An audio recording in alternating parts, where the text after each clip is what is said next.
sainteté. L'univers crie sa majesté. Chantons gloire et puissance, force et louange à l'agneau immolé. D'autres comptent que les gens, peut-être il y a des gens qui savent pas.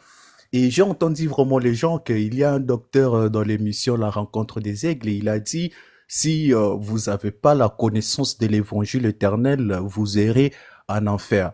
Et ça créait beaucoup de polémiques. Les gens disent mais quel est le protocole du salut? Mais c'est tout d'abord croire. Quand tu crois, tu as déjà le salut, tu as la vie éternelle. Maintenant, comment vous séparez la vie éternelle et le salut? On m'a demandé de vous poser ces questions. Parmi le frère, il y a l'un de frères qui lui aussi, il était monté un jour ici, mais tellement il n'y avait pas vraiment assez de temps pour lui laisser s'exprimer. Il est venu m'écrire, il m'a dit, j'aimerais que vous posez ces questions aussi au docteur. Comment il comprend la vie éternelle et le salut? Est-ce que c'est des choses différentes ou c'est la même chose? Maintenant, comment vous comprenez ça, premièrement? Et deuxièmement, comment vous dites que celui qui ne croit pas à l'évangile éternel ou celui qui n'a pas l'évangile éternel, il n'y aura un enfer. Or que la Bible dit que celui qui croit au Seigneur Jésus-Christ est sauvé. Comment vous pouvez répondre aux frères qui se posent beaucoup de questions sur ces deux points? Bon, déjà que le Seigneur bénisse ces moments de partage, qu'il fasse que les écailles puissent tomber, parce que si les écailles ne tombent pas, on ne peut pas accéder à cette connaissance-là. Nous avons vu Paul, qui était un érudit, qui maîtrisait la loi de Moïse, mais qui ne connaissait pas Jésus. Et pourtant, la loi de Moïse vient de Dieu.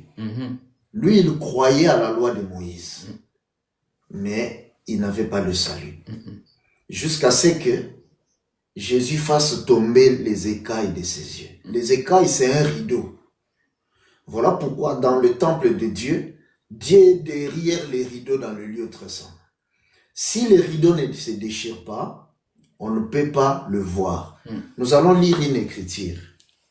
Prenons donc 2 Corinthiens chapitre 3e. Ça, c'est une très bonne question que le bien-aimé a posée. Nous espérons qu'il est en ligne pour nous suivre afin qu'il puisse recevoir sa réponse. Donc, 2 Corinthiens au chapitre 3e, la Bible dit ceci, à partir de 14e.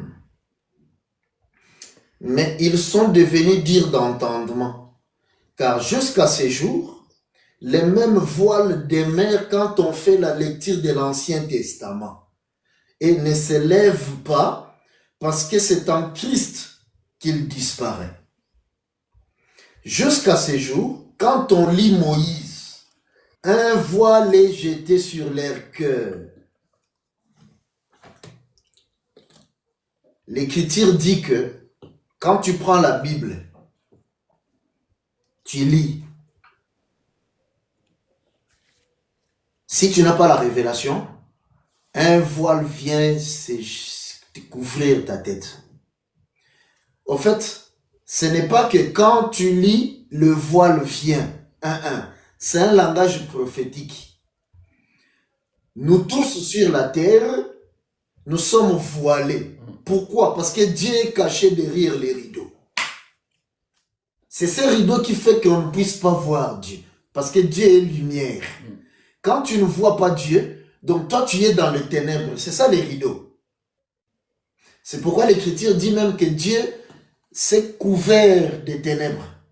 Tout ça c'est pour qu'on ne le voie pas. Dieu communiquait très important à l'égard de la terre entière. Dieu n'aime pas qu'on le voie. C'est pourquoi l'Écriture dit qu'il est caché. Ça on doit lire. Prenons Ésaïe 45e. Ésaïe 45. C'est pourquoi il faut qu'on ait des moments de partage comme ça pour que nous puissions aider beaucoup de nos bien-aimés. Ésaïe 45, au verset 15e, la Bible dit ceci. Mais tu es Dieu qui te cache, Dieu d'Israël sauveur. Dieu, créateur des cieux et de la terre, le Dieu d'Abraham, d'Isaac et de Jacob, il se cache. Parce que ce qui est écrit a été inspiré. C'est pas pour rien que Dieu l'écrit. C'est-à-dire, quand une écriture est dans la Bible, Dieu est derrière cette écriture pour l'accomplir. C'est pourquoi donc, il nous parle de la nourriture au temps convenable.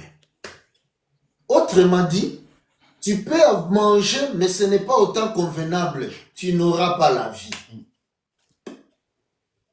Regardez par exemple, je vais aller avec les Écritures pour aider notre bien-aimé.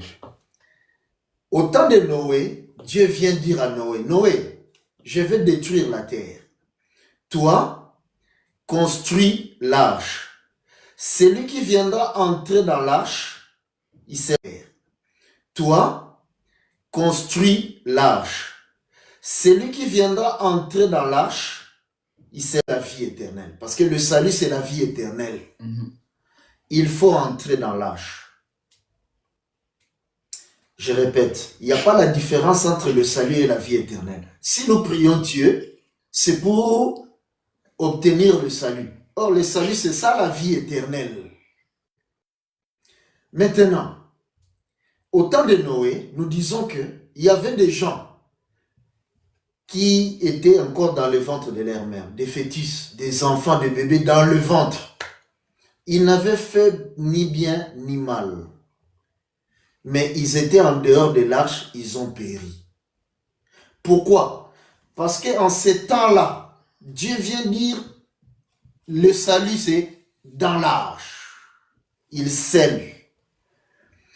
Quelle que soit la quantité de bonnes œuvres qu'un homme peut faire sur la terre, quand ils étaient en ce moment-là, en dehors de l'arche, la mort les avait frappés. Autrement dit, quand Dieu apporte le salut pour venir sauver, il apporte deux choses. Le salut vient toujours avec la mort. Parce que c'est ça aussi les jours, les premiers jours les jours que Dieu a créés. Il y avait le ténèbre, ensuite la lumière. C'est toujours ces deux choses. Maintenant, nous voyons bien qu'à l'époque de Noé, donc le salut, c'est entrer dans l'arche. Noé, à son époque, Dieu avait eu marre du péché. Le péché abondé sur la terre. N'importe quel prédicateur aujourd'hui allait dire au monde à ce moment-là, en tout cas, Dieu en a marre du péché. Arrêtez de pécher. Mais remarquez que ce prédicateur de justice, quand il vient, il ne parle pas de péché. Il vient juste présenter deux endroits. L'arche et la terre. Il dit que si tu restes sur la terre, tu vas mourir. Mais si tu te déplaces, tu entres dans l'arche, tu es sauvé. Dieu ne change pas. Il est le même hier, aujourd'hui et éternellement. Hier, c'est dans les temps de Noé. Donc, ce qu'il a fait au temps de Noé, c'est ça qu'il doit faire aujourd'hui. Matthieu nous le rappelle. Maintenant, écoutez. Quand il change de temps, d'époque, il vient maintenant en Égypte. En Égypte, là-bas, il dit aux Israélites que ce soir ici, je vais passer pour tuer tous les premiers-nés. Mais, tuez l'animal, mettez le sang à la porte. Vous, entrez dans la maison. Celui qui sera donc dans la maison, moi je passerai, je verrai le sang, je l'épargnerai. Dieu vient répéter ce qu'il a fait avec Noé. C'est-à-dire, pour être épargné, il faut être dans la maison où il y a le sang. Autrement dit, en Israël, en Égypte, là, à ce moment-là, à cette époque-là, Dieu recommence en présentant des choses.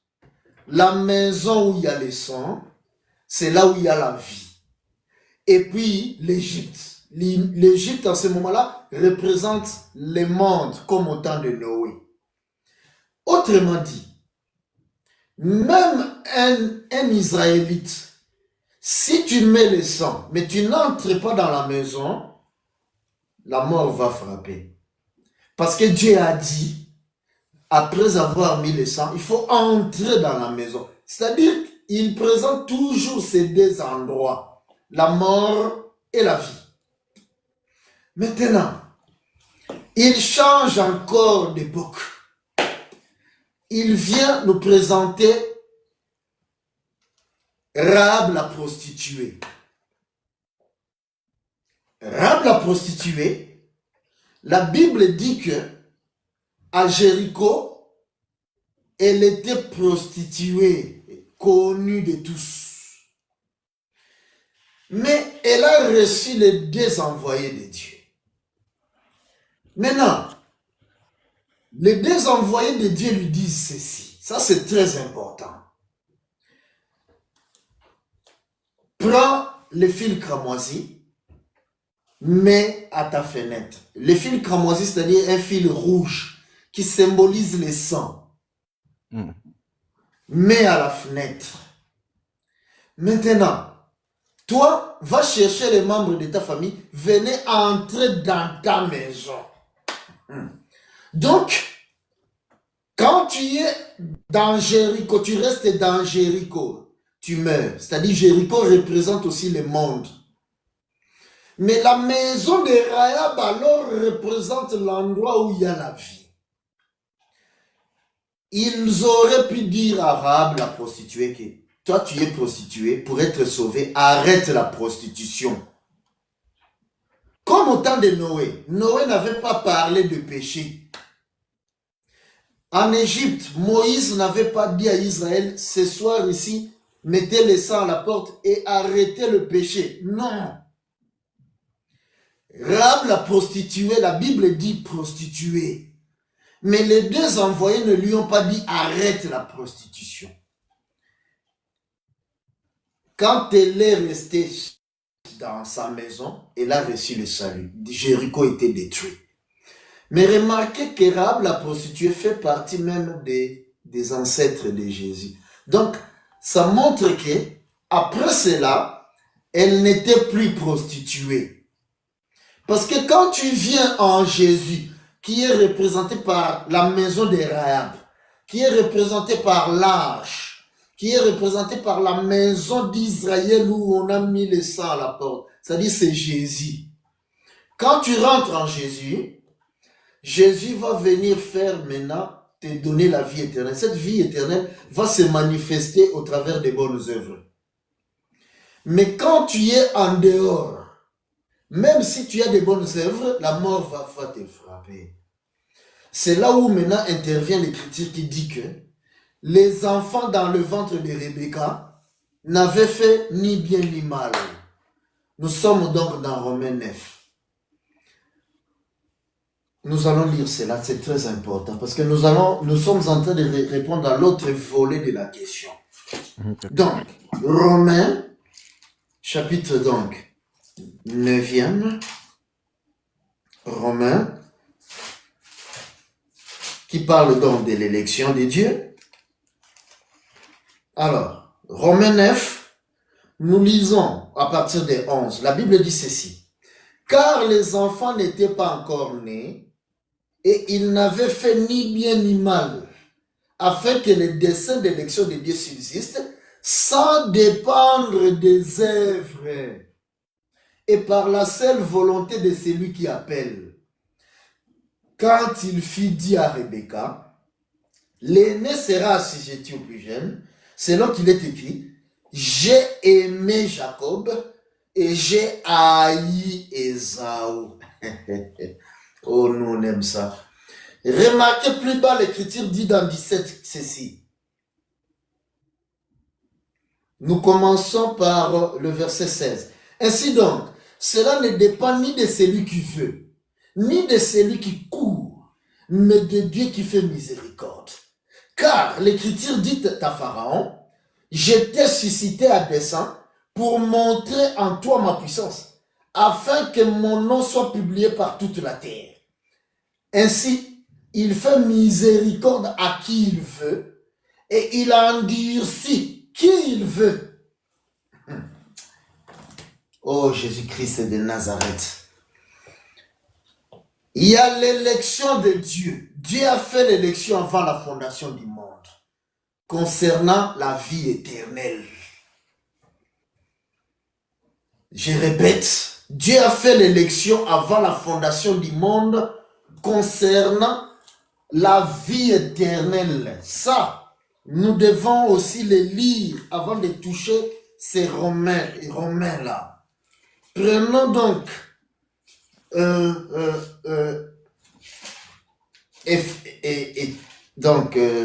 nous allons prendre Éphésiens, chapitre 1er, Éphésiens chapitre 1er, à partir du 3e. Béni soit le Dieu et Père de notre Seigneur Jésus, qui nous a bénis de toute bénédiction spirituelle dans le lieu céleste et en Christ.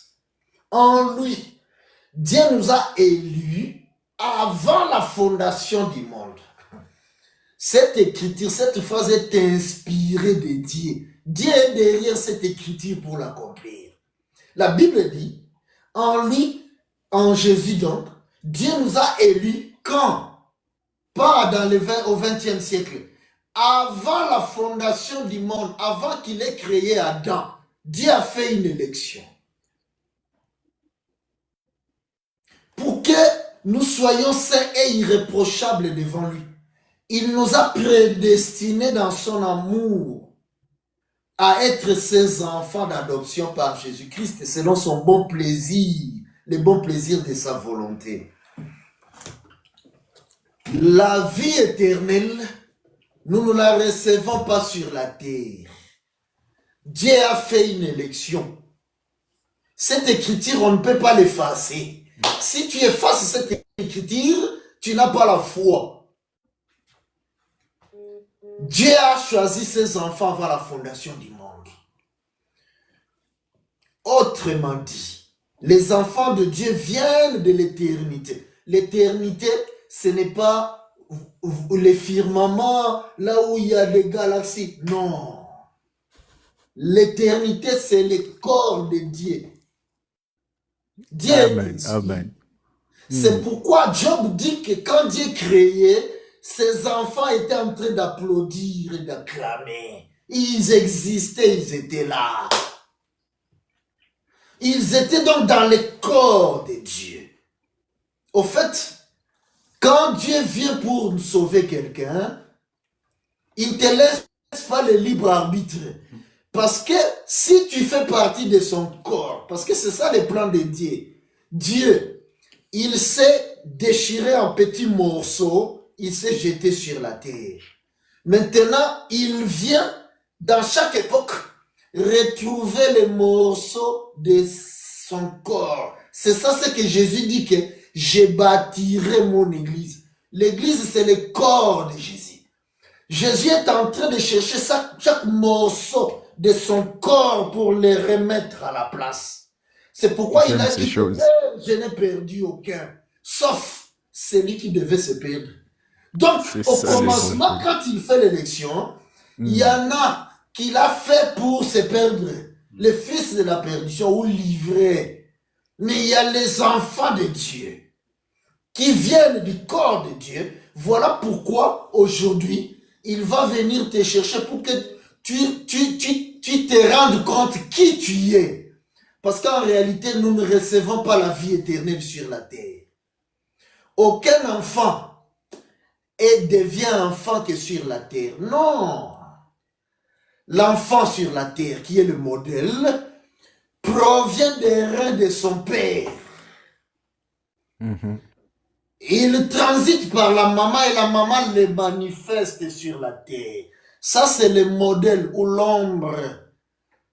Quand nous comprenons qui est le père sur la terre, alors retournons maintenant dans le spirituel pour comprendre comment Dieu est Père. Il avait des enfants dans son corps avant d'avoir créé la terre.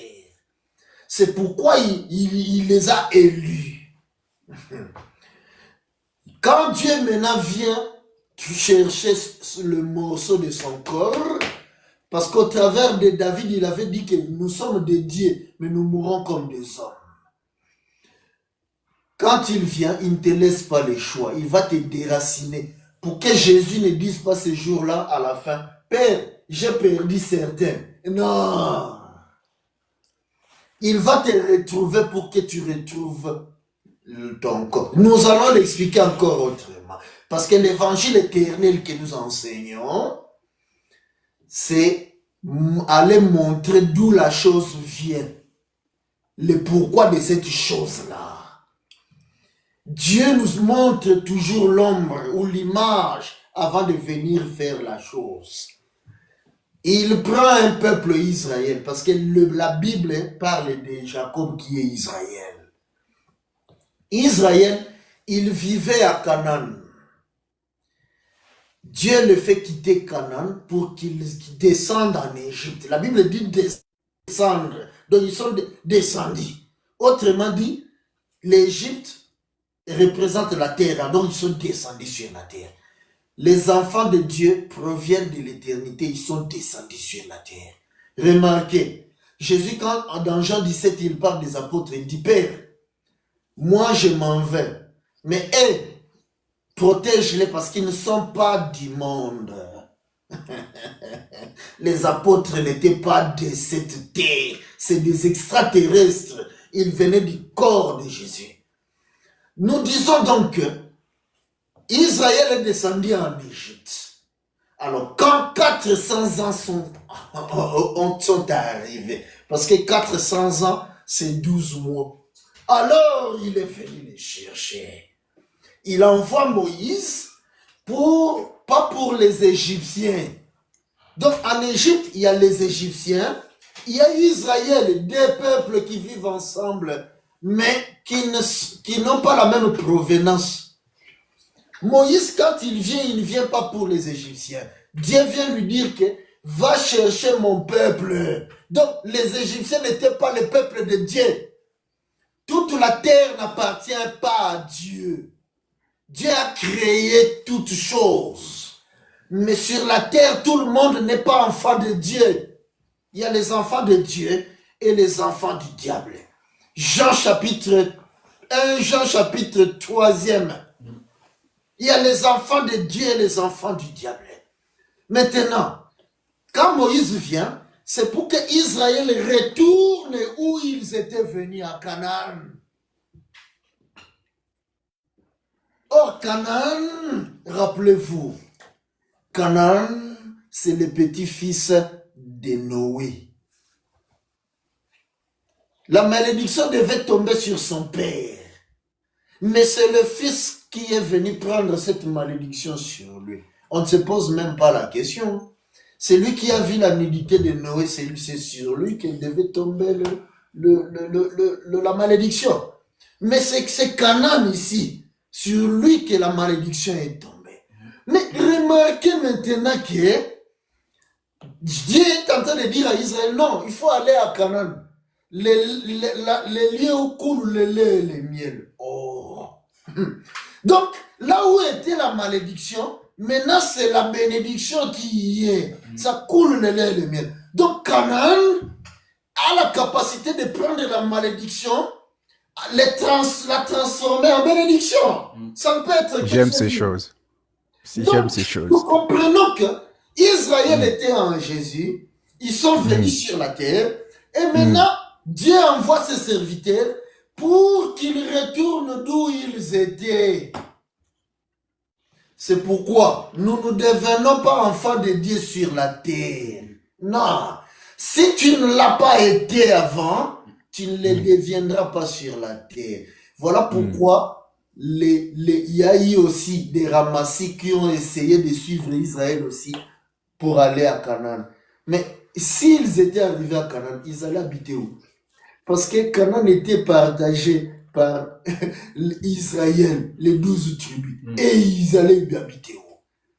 Pour montrer que sur ce chemin de retour, pour aller à Canaan, il y a des peuples qui suivront, mais qui s'arrêteront sur les chemins, livrés. Alors, pour conclure, nous disons ceci. Le salut, c'est la vie éternelle. Mais la vie éternelle, nous l'avons reçue déjà avant la fondation du monde. Voilà pourquoi, aujourd'hui, au fait, Dieu vient dire à ses enfants, il vient te rappeler juste que tu es un enfant de Dieu. Identité. Te montrer juste ton identité. Mais on ne devient pas enfant de Dieu sur la terre. Non. Mais maintenant, quand Dieu vient, il vient avec une voix. Il vient appeler. Si tu n'as pas entendu cette voix dans l'éternité, comment tu vas la reconnaître maintenant? Donc, nous ne sommes pas surpris quand nous prêchons l'évangile éternel et que certains ne saisissent pas. Mais c'est normal. Parce que c'est un patois du ciel.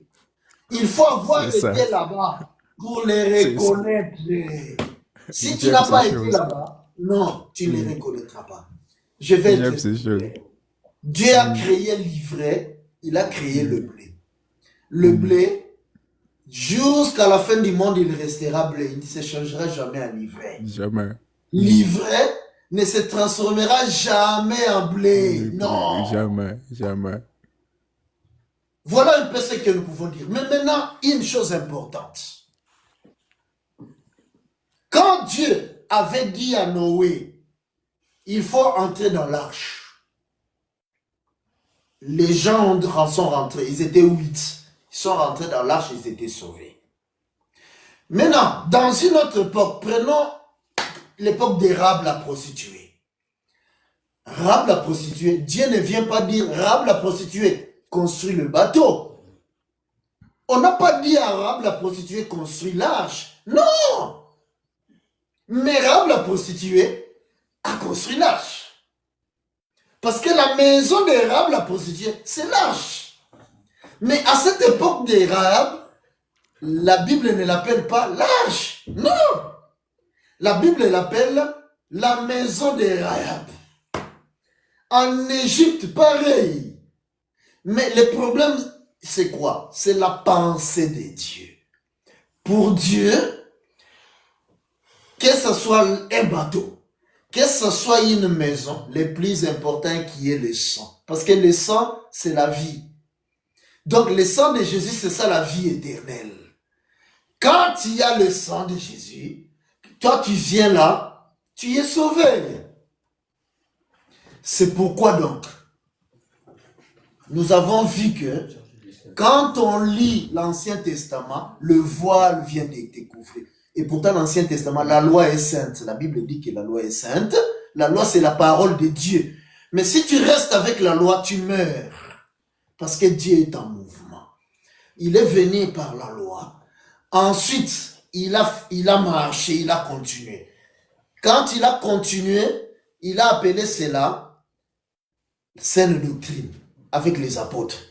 Israël qui est resté cramponné à la loi, le salut lui a échappé. Parce que Dieu a marché. Maintenant, avec les apôtres, la Bible nous dit que c'est la saine doctrine. Maintenant, nous avons vu que Dieu vient au travers de Daniel déjà dire qu'au temps de la fin, la connaissance augmentera. Au travers maintenant de l'apôtre Jean, Jean vient dire que cette connaissance qui a augmenté s'appelle l'évangile éternel. Ce mot-là, évangile éternel, est inspiré de Dieu. Si vous voyez quelqu'un venir dire autre chose, par exemple, non, c'est juste la parole de Christ. Il est en train de dire que la parole de Christ, ce n'est pas l'évangile éternel. Cette personne-là n'a pas le Saint-Esprit. Parce que si la personne a le Saint-Esprit, il va comprendre que Dieu donne la nourriture au temps convenable. En notre temps ici, la parole de Christ, c'est l'évangile éternel. Ce n'est pas un mot inventé par les hommes. Une personne peut nous haïr, m'haïr moi une personne. Mais la parole de Dieu, moi je l'ai trouvée. Je partirai, je la laisserai. Le mot évangile éternel est écrit dans la Bible. Elle restera parce qu'elle était avant moi. C'est Dieu qui l'a inspiré. Dieu n'est pas un idiot. Pour ne pas laisser les gens continuer avec la saine doctrine. C'est Dieu qui dit évangile éternel. Je répète. Si quelqu'un vient dire que non, il ne faut pas dire évangile éternel, il n'a pas la foi. Il n'a pas le Saint-Esprit. Alors comprenez ceci. Le salut, c'est juste la confirmation de l'identité de la personne. L'identité que Dieu lui a donnée avant la fondation du monde. C'est pourquoi nous disons ceci. Nous ne prêchons pas pour tout le monde. Quand Dieu parle, il a parlé en Égypte, il a parlé que pour Israël, pas pour les Égyptiens. Il ne change pas. Aujourd'hui, Dieu ne parle qu'à ses enfants. C'est eux qui comprendront son langage. Pas pour tout le monde. C'est pourquoi il présente deux chemins. Il dit que le boulevard, beaucoup vont là-bas. Les beaucoup là, c'est livré. Ceux qui n'étaient pas dans le corps de Dieu. Ils sont beaucoup. Ne vous étonnez pas si vous voyez beaucoup de gens ne pas saisir ce son ici. Mais il dit que le petit chemin, personnellement le trouve. Mon bien-aimé Doulos, le petit chemin, un jour a dit, nous sommes dans Jean chapitre 11e. Le petit chemin a dit que je suis le chemin. Donc le chemin est devenu un homme appelé Jésus. Oh, Jésus est la parole de Christ, qui est l'évangile éternel aujourd'hui. Donc, celui qui ne croit pas à l'évangile éternel, qui pense que juste savoir que Jésus est le Fils de Dieu, les démons aussi le croient, mais ils ne sont pas sauvés. L'évangile éternel, c'est la seule porte d'entrée pour le salut aujourd'hui. Celui qui dira le contraire est fils du diable. C'est pourquoi nous disons que celui qui ne croit pas à l'évangile éternel, s'il meurt dans cet état-là, il ira en enfer. Mais nous ne disons pas que celui qui ne croit pas aujourd'hui, il ira en enfer. Nous, on n'a pas dit ça. Ça, c'est jugé. C'est ça que la Bible interdit. Parce que la personne peut se repentir après. Mais nous disons que c'est lui qui va mourir sans croire à l'évangile éternel, c'est l'enfer pour lui. Voilà ce que nous pourrons en dire. Merci beaucoup. C'est le docteur Odilon, c'est le docteur Odilon. Bienvenue encore à tous les auditeurs, auditrices dans l'émission La Rencontre des Aigles. Ce soir, nous sommes avec le docteur Odilon pour le thème qui est bien là, la création. Aujourd'hui, le sous-thème, c'est le 6e jour de la création. Ben, il y a des questions que le gens s'est posées par rapport à toutes les interventions du docteur, qu'on a essayé aussi à poser ces questions au docteur et voilà la réponse du docteur. Mais docteur, avant d'entrer toujours dans la création, vous avez dit des choses tellement profondes, tellement vraiment édifiantes, et c'est vraiment une connaissance encore qu'on a réussi ce soir avec tous les auditeurs, auditrices.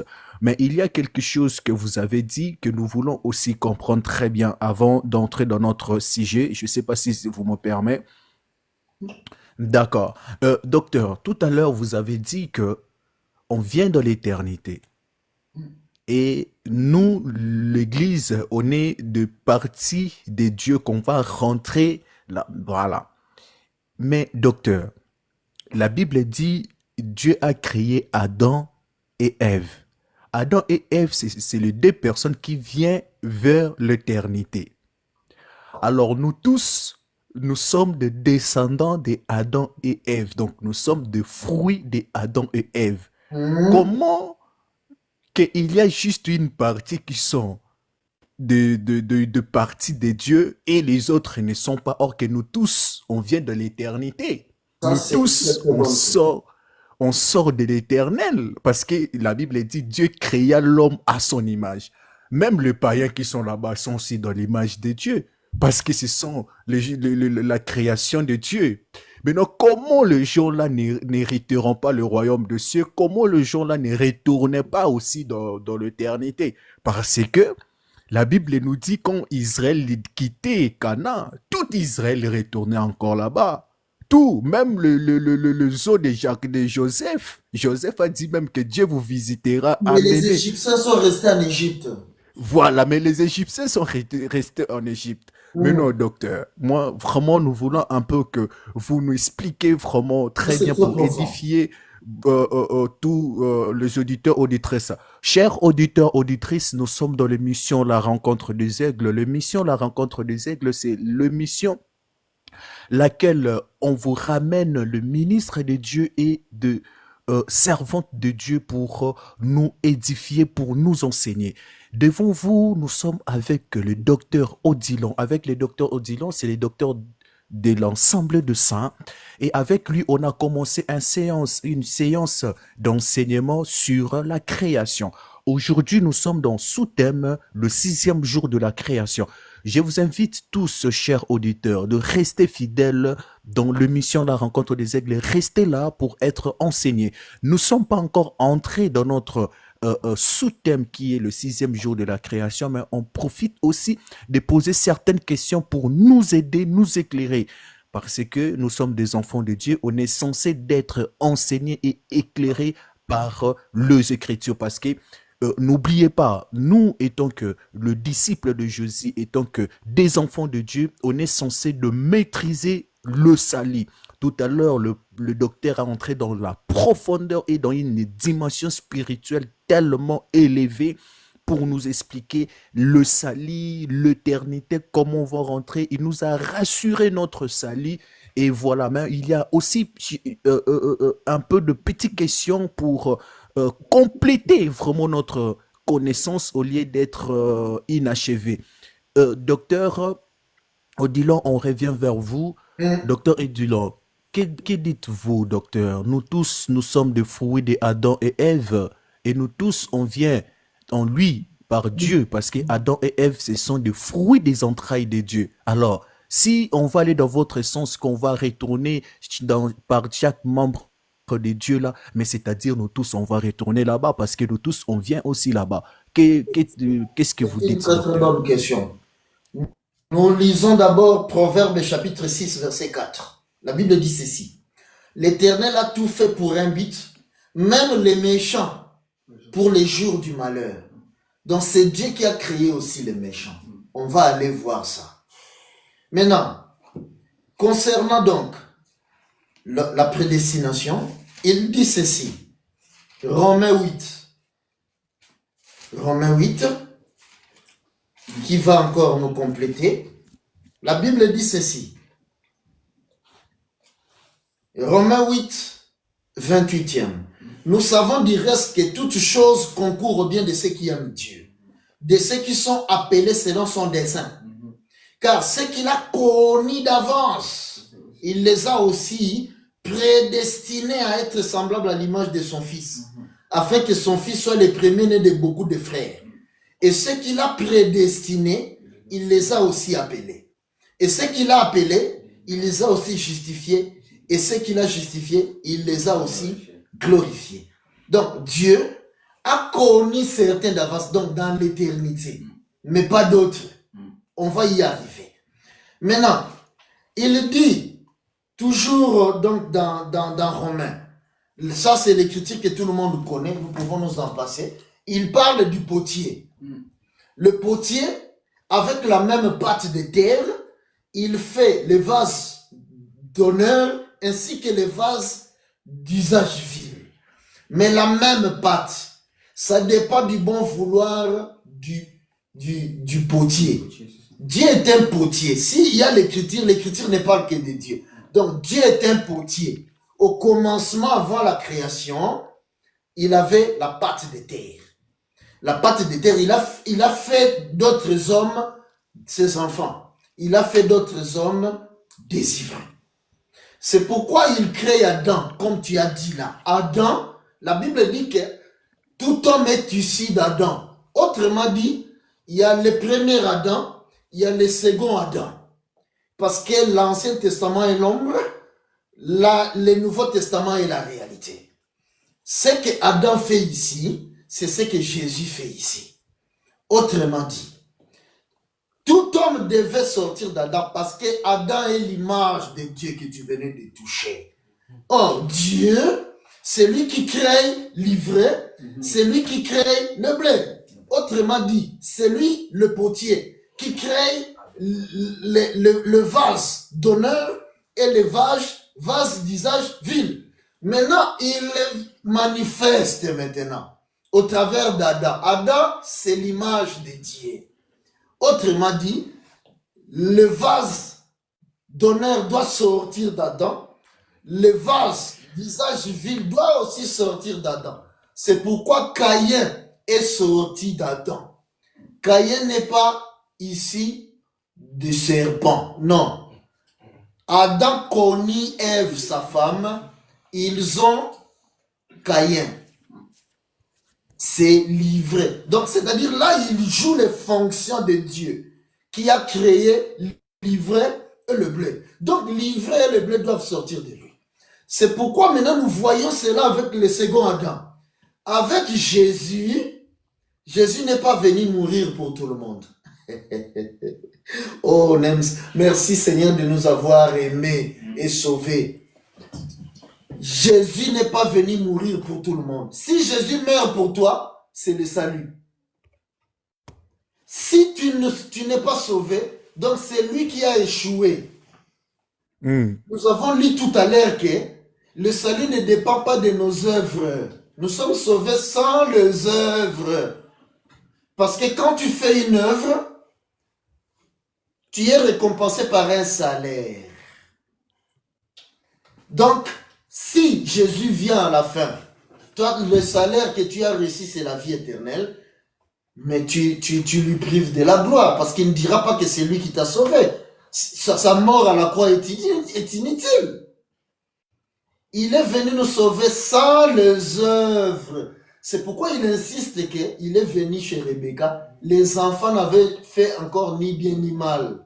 Il vient manifester l'élection. Sinon, certains diront, ah, il a haï Ésaü parce qu'il a fait beaucoup de mal. Non, c'est ça l'élection. C'est-à-dire, avant de venir sur la terre, Dieu t'aime ou bien Dieu te hait. Les gens lisent bien qu'il a haï Ésaü. Mais au fait, ils n'aiment pas croire à ça. Ils n'aiment pas croire à ce qu'ils lisent. C'est Dieu qui dit. Cette écriture est inspirée de Dieu. J'ai aimé, j'ai donc Dieu, il a aimé Jacob. C'est pourquoi Jacob, dans toute sa vie, il a eu la bénédiction. Mais j'ai haï Ésaü. C'est pourquoi je n'ai pas docteur Odilon qui a écrit ça. C'est Dieu. Donc, nous sommes tous des créatures de Dieu. Les chiens y compris. Le macaque y compris. La poule y compris. Les arbres. Nous sommes tous des créatures de Dieu. Mais Dieu a ses enfants. Voilà ce que nous...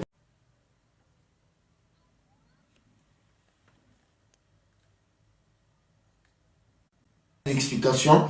Nous prêchons à Drancy 15 rue Joseph Henaf. Demain matin à 9h, nous avons quitté jusqu'à 12h. Nous rentrons dans toutes ces profondeurs. Nous prendrons notre temps. Nous pourrons venir même chez vous. Contactez-nous. Nous nous déplacerons pour vous apporter cette chose ici. Mais ici, nous avons un autre thème. Je crois qu'il serait mieux qu'on l'aborde.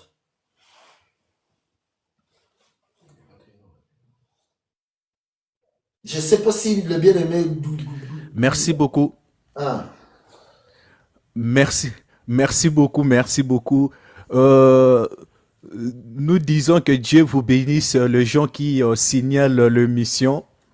Que Dieu vous bénisse pour aller même dans l'éternité. Hein? Parce que si vous êtes là pour empêcher l'enseignement de Dieu, voilà, que Dieu vraiment vous donne toute bénédiction sur terre. Si vous êtes même ici en France, que vous devez même président de la République française. Donc voilà, parce que vous êtes là pour nous menacer avec de signaler le live. Donc que Dieu vous bénisse. Continuez de signaler, signaler encore, signaler encore. Donc voilà. Ce soir, nous sommes avec le docteur Odilon sur l'émission La Rencontre des Aigles. Bon, docteur Odilon, Hmm, nous voulons maintenant rentrer dans la création. hmm. Nous sommes au 6e jour de la création. Merci vraiment Ouais. pour la réponse parce que tout est vraiment clair. Docteur, aujourd'hui, c'est le 6e jour. Hmm. On y est. Qu'est-ce que le Seigneur nous a réservé aujourd'hui sur le 6e jour de la création? Nous, nous sommes là, nous sommes vraiment dispo pour recevoir la sémence là de 6e jour de la création. Je rappelle à tous les auditeurs, auditrices, abonnez-vous chez le docteur Odilon. Demain, c'est dimanche pour être enseigné. Vous êtes partout en Afrique, vous êtes partout dans le monde, vous êtes en Amérique ou partout. Rentrez en contact avec lui et le docteur va vous aider pour recevoir les enseignements. Si vous voulez être enseigné encore en direct, chaque samedi à partir de 9h, heure de France, il y a le live que le docteur lance pour le culte dimanche dans l'ensemble de saints qui est à Paris. Donc, chaque dimanche, allez dans le page le docteur Odilon, vous verrez toujours le live lancé pour être enseigné. Voilà. Abonnez-vous aussi, rentrez en contact avec lui. Venez demander nous-mêmes son numéro de téléphone. On va vous communiquer son numéro de téléphone pour être enseigné. Vous avez des questions, vous avez des choses à dire, n'oubliez pas de venir, écrire-nous, on va vous orienter vers lui. On a son numéro de téléphone, on va vous envoyer le numéro de téléphone. Vous êtes partout, donc ne vous posez pas des questions. Ah non, moi je suis en Afrique, comment faire? Non, même si vous êtes en Afrique, le docteur Odilo a un groupe et le docteur va vous intégrer dans ce groupe-là. Et le docteur a aussi de bien-aimés qui sont partout en Europe, en Afrique, même en Europe, même en Amérique. Le bien-aimé là, et le bien-aimé là, ils sont là pour vous aider aussi. Voilà. Donc, docteur Odilon, on Hmm. vous écoute, papa. Nous allons donc lire pour entrer dans notre enseignement d'aujourd'hui. Nous avons déjà bouffé 1 heure. Que Dieu nous fasse grâce. Alors, 6e jour de la création. Que Dieu bénisse tous ceux qui nous rejoignent. Ne vous inquiétez pas parce que nous allons partir vous chercher. Nous allons faire, comme d'habitude, un résumé pour que vous puissiez saisir ce que nous sommes en train de lire. Alors, 6e jour de la création, nous allons lire Genèse chapitre 1er au verset 26e. Non, nous commençons au 24. Genèse chapitre 1er verset 24. Dieu dit que la terre produise des animaux vivants selon leur espèce, du bétail, des reptiles et des animaux terrestres selon leur espèce. Et cela fit ainsi. Dieu fit les animaux de la terre selon leur espèce, les bétails selon son espèce, et tous les reptiles de la terre selon leur espèce. Dieu vit que cela était bon. Puis Dieu dit, faisons l'homme à notre image, selon notre ressemblance, et qu'il domine sur les poissons de la mer, sur les oiseaux du ciel, sur les bétails, sur toute la terre et sur tous les reptiles qui rampent sur la terre. Dieu créa l'homme à son image, il les créa à l'image de Dieu, il créa l'homme et la femme. Dieu le bénit et Dieu leur dit, soyez féconds, multipliez, remplissez la terre et assujettissez-la, et dominez sur le poisson de la mer, sur les oiseaux du ciel et sur tout animal qui se met sur la terre.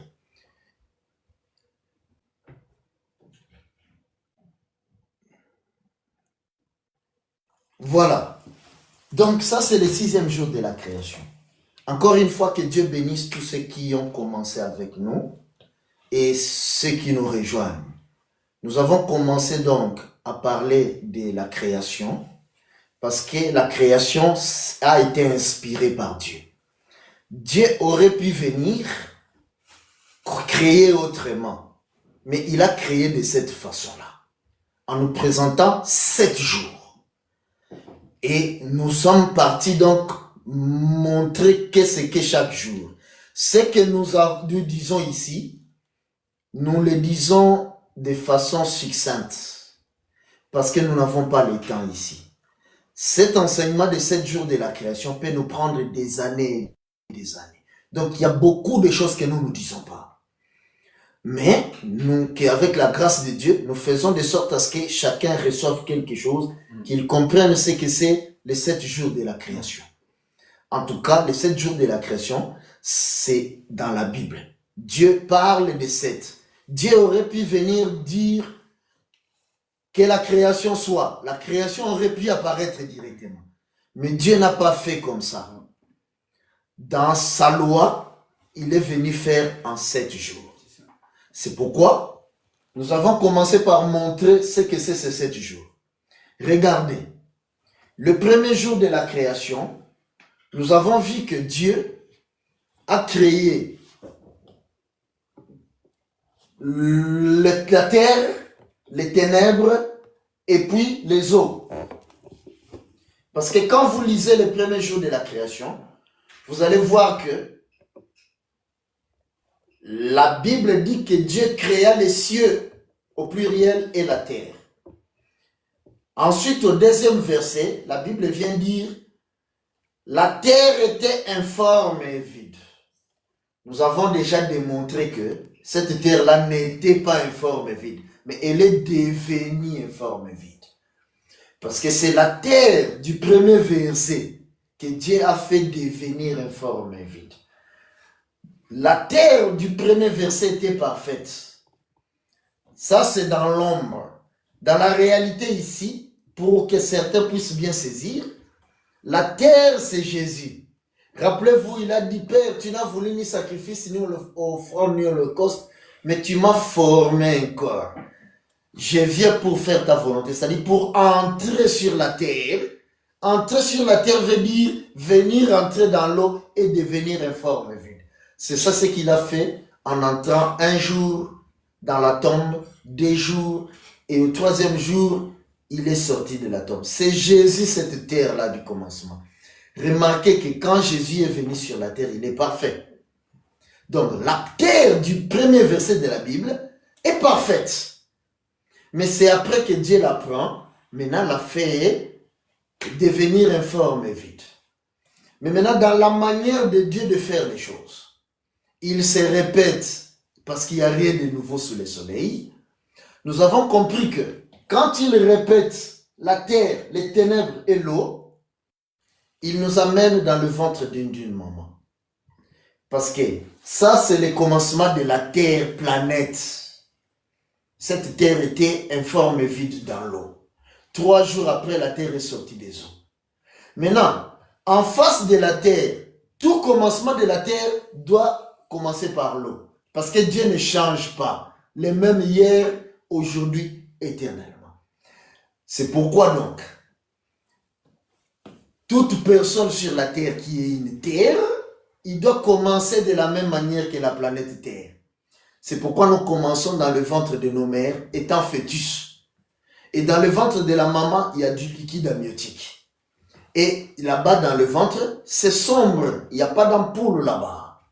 Donc, les mêmes conditions que la terre au commencement. Nous avons dit ceci, qu'au premier jour, vous allez voir que Dieu dit que la lumière soit. Alors que nous savons, Jean, chapitre 1er nous dit que toutes choses ont été créées par la parole. Autrement dit, quand la terre est créée, Dieu dit que la terre soit. C'était comme ça pour que la terre apparaisse.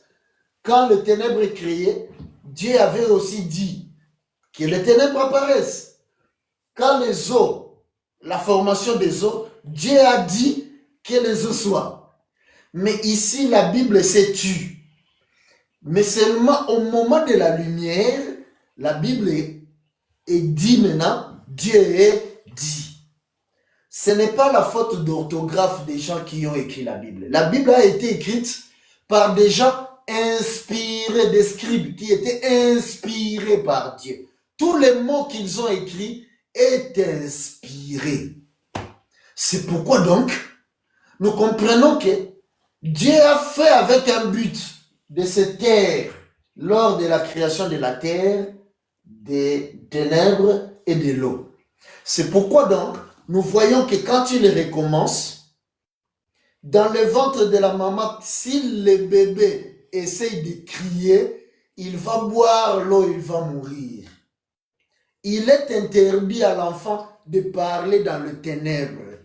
Mais c'est quand il sort en dehors du ventre, à la lumière, que maintenant l'enfant doit pleurer. C'est ça qui correspond avec Dieu dit que la lumière soit.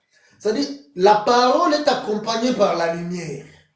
Mais dans le ténèbre, il n'y a pas de parole. Autrement dit, dans la révélation, dans le ténèbre, il n'y a pas de révélation.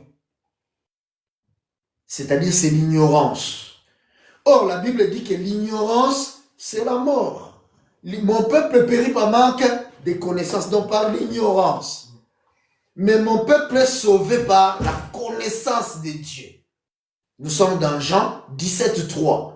La vie éternelle, c'est qu'ils te connaissent, toi, le seul vrai Dieu, et celui que tu as envoyé, Jésus. Ceux qui nous suivent, ne soyez pas distraits. Parce que Jésus, rappelez-vous que Jésus, qui est Dieu lui-même, on avait craché sur lui. On l'avait frappé. On l'a injurié jusqu'à la mort. À combien plus forte raison ses serviteurs. Donc ceux qui jouent avec nous, ne vous occupez pas d'eux. Dieu lui-même s'en chargera. Parce qu'il dit qu'à moi la vengeance. Ne vous occupez pas de ça. Au contraire, c'est une bénédiction pour nous. C'est pourquoi nous disons que quand nous parlons, nous ne parlons pas pour tout le monde. Remarquez que Jésus qui est Dieu, il a parlé en Israël. Mais Israël n'avait pas cru. Donc, ça veut dire que Jésus n'était pas venu parler à tout Israël. Mais il a sorti un peuple d'Israël qui ont compris son langage. Il n'y a rien de nouveau sous le soleil. Même aujourd'hui, ce soir-là, nombreux vont se brancher, mais pour rire. Ça ne commence pas aujourd'hui. Noé, c'était un vieux. Quand Noé disait que il va pleuvoir 40 jours, 40 nuits, on avait ri de lui. Mais ce que Noé disait, c'était réalisé. Alors que c'était la première fois qu'on voit la pluie tomber 40 jours, 40 nuits. Parce que nous devons expliquer pourquoi les 40 jours, 40 nuits. Donc, ne vous occupez pas des gens qui vont se moquer de nous. C'est une bénédiction contraire pour nous. Mais maintenant, écoutez. Nous comprenons donc que au premier jour, le premier jour correspond donc à l'enfant dans le ventre. Dieu procède de la même manière. Maintenant, nous avons dit ceci, qu'au premier jour, Dieu vient sortir la lumière. C'est ça l'élément marquant, la lumière. Au 4e jour de la création, quand nous lisons, parce que nous allons nous dispenser de la lecture, c'est là où nous voyons maintenant Dieu créer le soleil, la lune et les étoiles. Or, le soleil, la lune et les étoiles, c'est la lumière. Nous avons alors compris qu'il y a donc correspondance entre le premier jour et le 4e jour. Maintenant, Dieu donc a pris la lumière du premier jour, il l'a habillé, il lui a donné un costume. Il l'a appelé soleil. Donc, il y a eu ajout. C'est devenu 4e jour. Dieu descend au 2e jour. Au 2e jour de la création, Dieu vient séparer les eaux. Il met un monceau d'eau au ciel, l'autre sur la terre. L'espace entre les deux eaux, la Bible l'appelle étendue ou bien ciel. Donc le ciel au deuxième jour est sorti des eaux. Nous avons expliqué. Maintenant donc, quand nous venons au cinquième jour, nous voyons que Dieu vient répéter le deuxième jour. Il prend l'eau du deuxième jour, il met le poisson. Il prend le ciel du deuxième jour, il met les oiseaux pour voler. Autrement dit, il y a correspondance entre le deuxième jour et le cinquième jour. Donc, au cinquième jour, Dieu a pris le deuxième jour, il a ajouté. Nous descendons au troisième jour. Au troisième jour, nous avons vu la terre sortir des eaux. Donc, la terre qui était restée au premier jour dans l'eau, deuxième jour dans l'eau, au troisième jour, la terre est sortie des eaux. Cette terre-là prophétisait déjà sur la véritable terre. C'est là où nous vous avons dit que la terre du premier verset, c'est Jésus. Il est parfait quand il vient sur la terre. Voilà pourquoi, quand il rentre dans l'eau, donc dans la tombe, premier jour, deuxième jour, rappelez-vous que quand il rentre dans la tombe, il porte nos péchés sur lui. Donc il est informe vide. Premier jour, deuxième. Au troisième jour, Jésus est ressuscité des eaux. Or, quand nous lisons, nous voyons que c'est la terre qui est sortie des eaux. Autrement dit, cette terre-là, c'est Jésus. Donc ça prophétise sur Jésus, sur la croix de Jésus. Jésus est sorti de la tombe au troisième jour. Mais maintenant, quand nous prenons le sixième jour, nous voyons que Dieu vient reprendre le troisième jour. Il prend cette terre-là. Il crée l'animal en premier. Ensuite, il crée l'homme. Autrement dit, le sixième jour, c'est l'animal en premier et l'homme en second. Dieu, c'était Dieu des principes. Il ne change jamais. Quand il fait quelque chose, il va le répéter encore et encore. Donc, pour comprendre ici le sixième jour, il faut qu'on aille voir là où Dieu a répété le sixième jour. Parce que la Bible interdit l'interprétation particulière. La Bible s'interprète elle-même. Autrement dit, quand Dieu dit quelque chose, lui-même viendra apporter la réponse écrite. Nous allons alors voir là où Dieu a recommencé cela. Genèse. À Genèse où nous sommes. Maintenant, cette fois-ci, nous sommes dans Genèse 25e. Genèse chapitre 25. Nous commençons au verset 19e. Genèse 25, 19. Que Dieu vous bénisse, vous tous qui êtes des aigles. Remarquez que nous sommes dans l'émission de la rencontre des aigles. C'est-à-dire que tous les moineaux ne nous saisiront pas. Il faut être un aigle pour nous saisir. C'est pourquoi ne vous en faites pas quand vous voyez les hirondelles et les moineaux se manifester. Ça va être comme ça. Mais vous les aigles, vous devez monter en degré avec nous. Nous sommes donc dans Genèse 25, 19e. Voici la postérité d'Isaac, fils d'Abraham. Abraham engendra Isaac. Isaac était âgé de 40 ans quand il prit pour femme Rebecca, fille de Bethuel, l'araméen, de Padan Aram, et sœur de Laban, l'araméen. Isaac implora l'Éternel pour sa femme car elle était stérile, et l'Éternel l'exauça. Rebecca, sa femme, devint enceinte. Les enfants se heurtaient dans son sein et elle dit, « S'il en est ainsi, pourquoi suis-je enceinte ?» Elle alla consulter l'Éternel. Et l'Éternel lui dit, « Deux nations sont dans ton ventre, et deux peuples se sépareront au sortir de tes entrailles. Un de ces peuples sera plus fort que l'autre, et le plus grand sera assujetti au plus jeune, au plus petit. Le jour où elle devait accoucher s'accomplir, et voici, il y avait 2 jumeaux dans son ventre. Le premier sortit entièrement roux, comme un manteau de poil, et on lui donna le nom d'Ésaü. Ensuite sortit son frère dont la main tenait le talon d'Ésaü, et on lui donna le nom de Jacob. Isaac était âgé de 60 ans lorsqu'il naquit. Ses enfants grandirent. Ésaü devient un habile chasseur, un homme de champ, mais Jacob fit un homme tranquille qui restait sous les tentes. Nous avons donc dit que Dieu a répété le 6e jour de la création ici.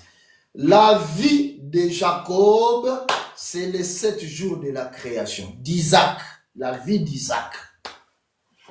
Isaac, c'est la lumière qui sort au premier jour.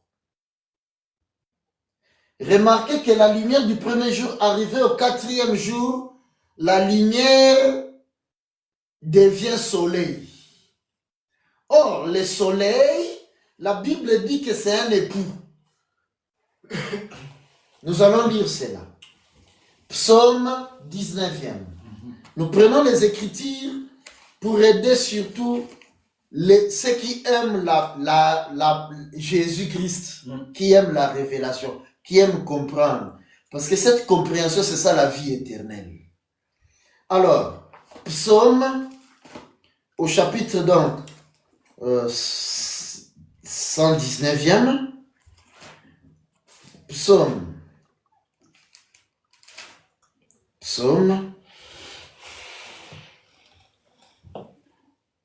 plutôt au verset, au chapitre 19e, je confonds toujours entre le 119 et le 19e.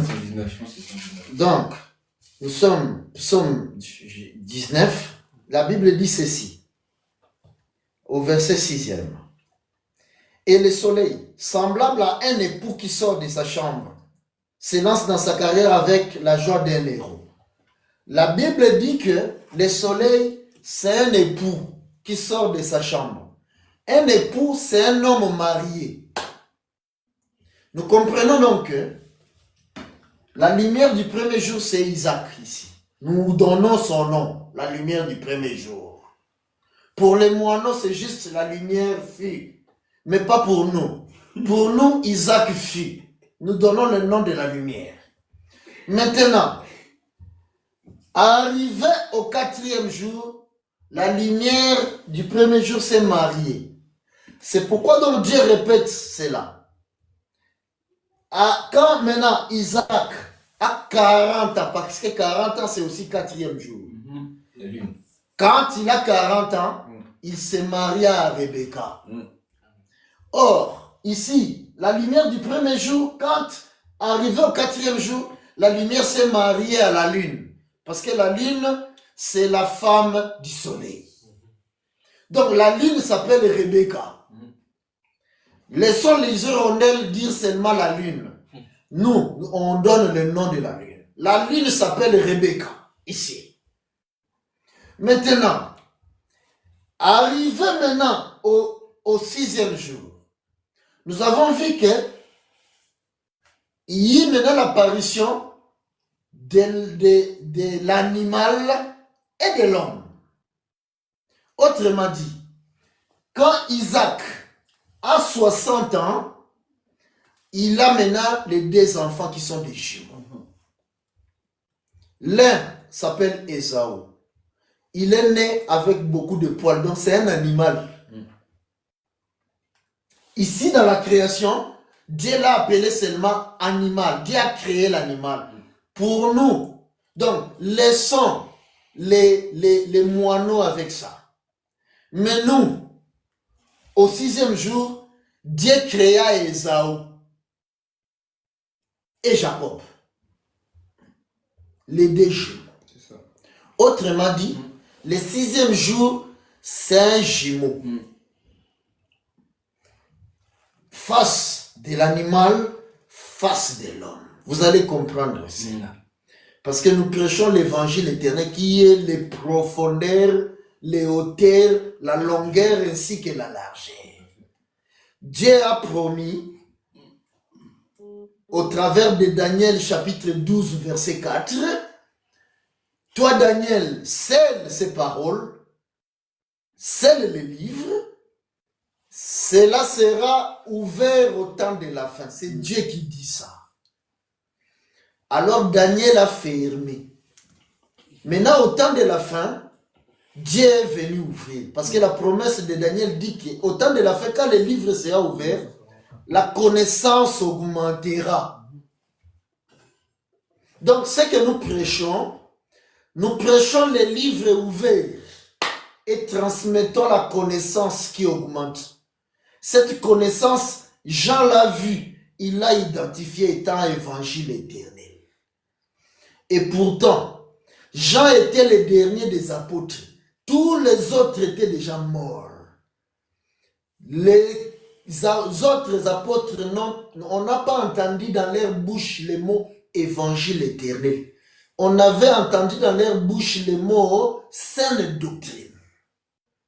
Mais lui, Jean, quand il voit l'ange voler au milieu du ciel avec les livres ouverts, il identifie c'est les paroles de l'ange en disant que c'est l'évangile éternel. Cette écriture est inspirée de Dieu. D'autant plus que Jean n'est pas n'importe qui. Jean, c'est l'apôtre que Jésus aimait beaucoup.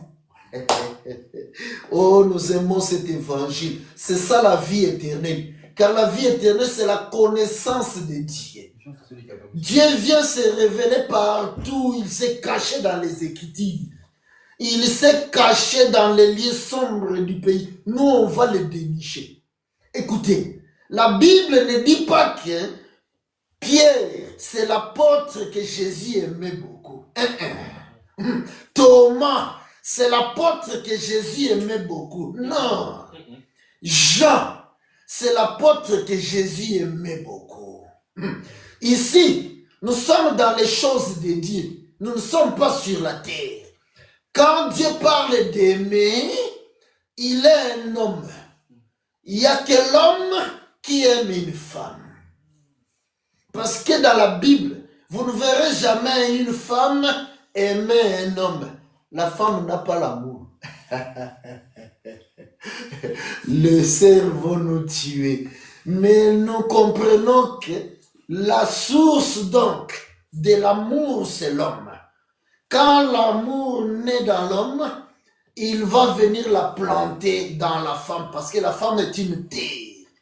La femme, en retour, va multiplier cette semence-là en grand nombre. C'est pourquoi, au final, la femme manifeste l'amour plus que l'homme.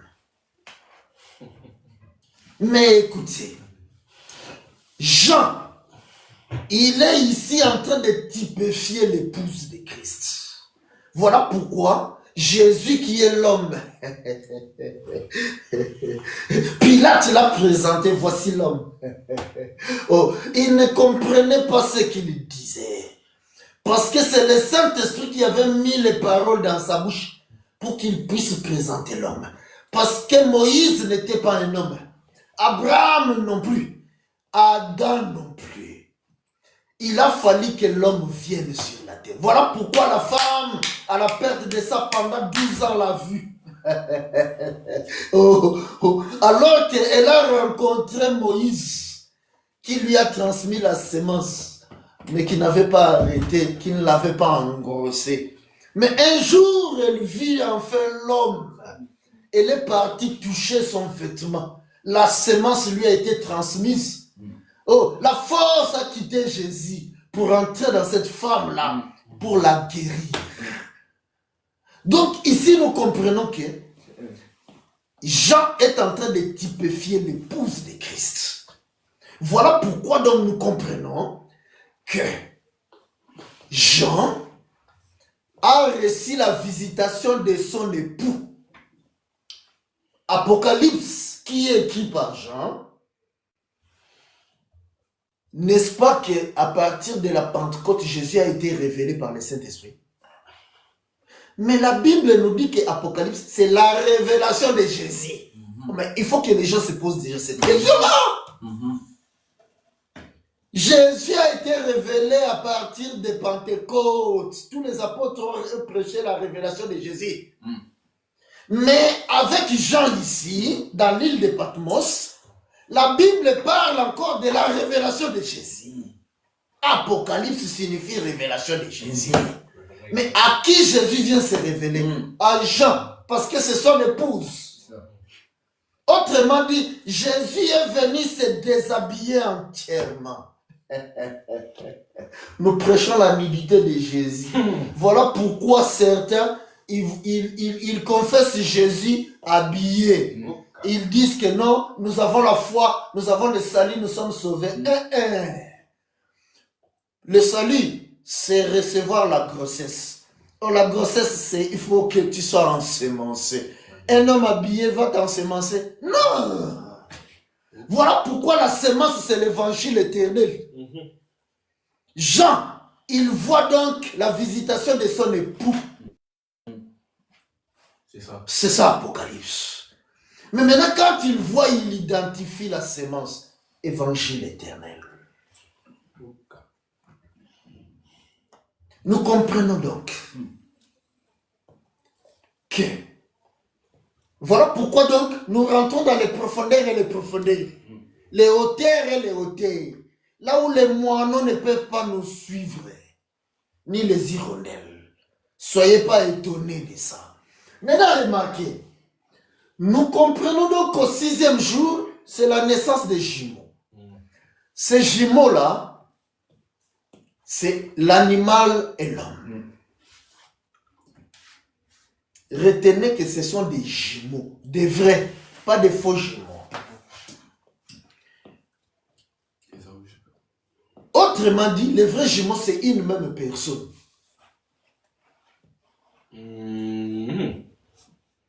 Voilà pourquoi sur la terre, on a du mal à les distinguer. Parce que c'est la même personne qui est animal et qui est l'homme. Voilà pourquoi quand ce jeune homme-là est venu,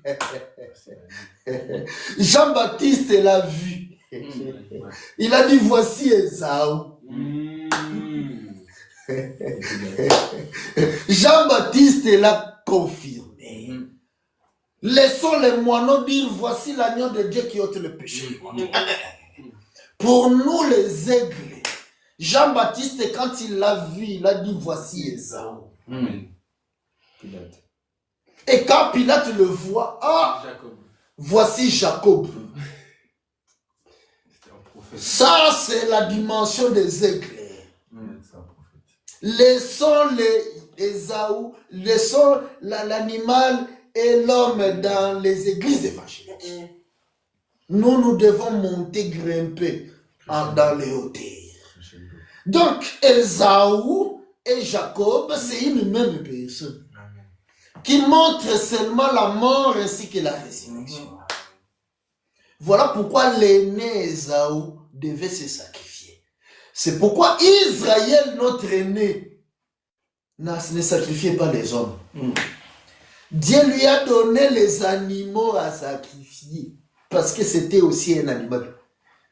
Mais nous, est-ce que quand nous partons à l'église, nous apportons des animaux pour aller sacrifier? Nous apportons un homme. Parce que cet homme-là a été crucifié à la croix une bonne fois pour toutes. C'est-à-dire qu'à chaque fois que nous partons à l'église, nous partons avec la crucifixion de cet homme-là. Voilà le 6e jour. Le 6e jour de la création, c'est Ésaü et Jacob. Amen. Aussi simple que ça. C'est pourquoi donc, quand Jean-Baptiste le présente, l'identifie, les Romains aussi, Pilate l'identifie, c'est-à-dire l'homme est complet.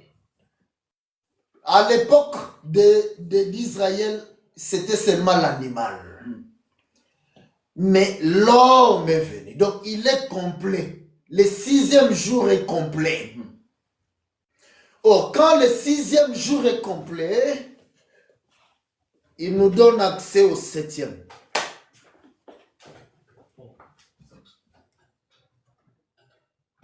Le 6e jour nous donne accès au 7e. Mais le 6e jour, je répète, c'est l'animal et c'est l'homme. C'est pourquoi la Bible dit maintenant que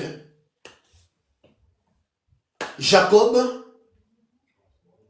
c'était un fainéant, aimé de sa mère.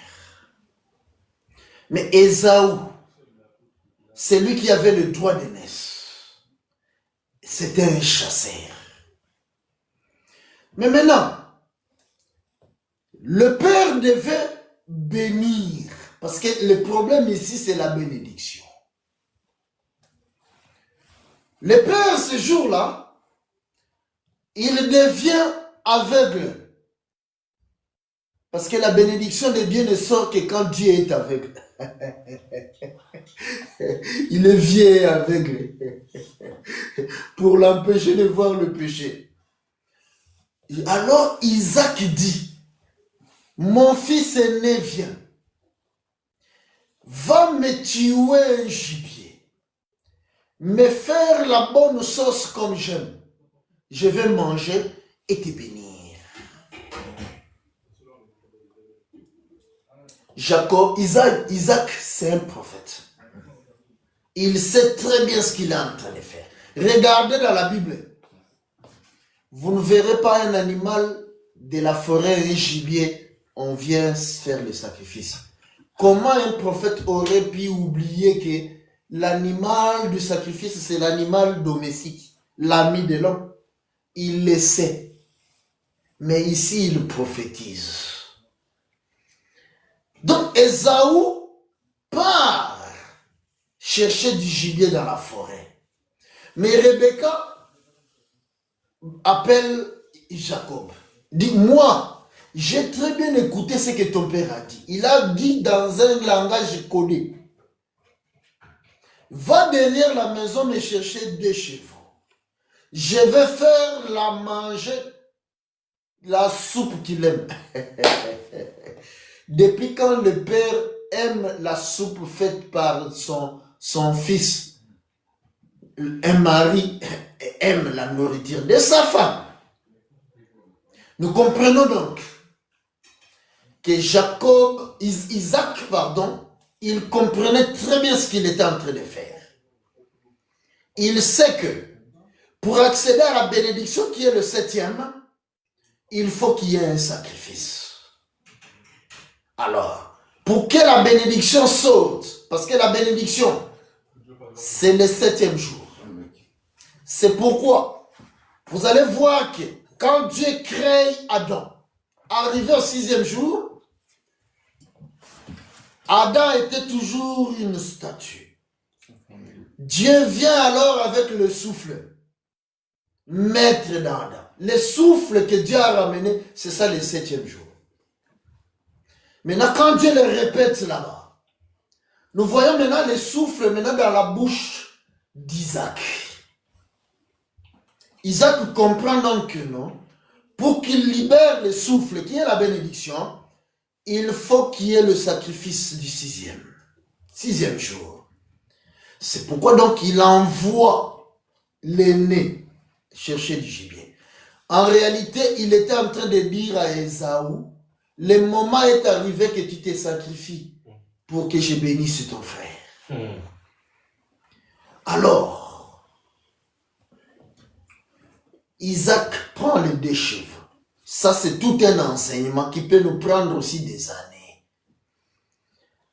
La maman fait la soupe comme son mari aime. Nous connaissons l'histoire.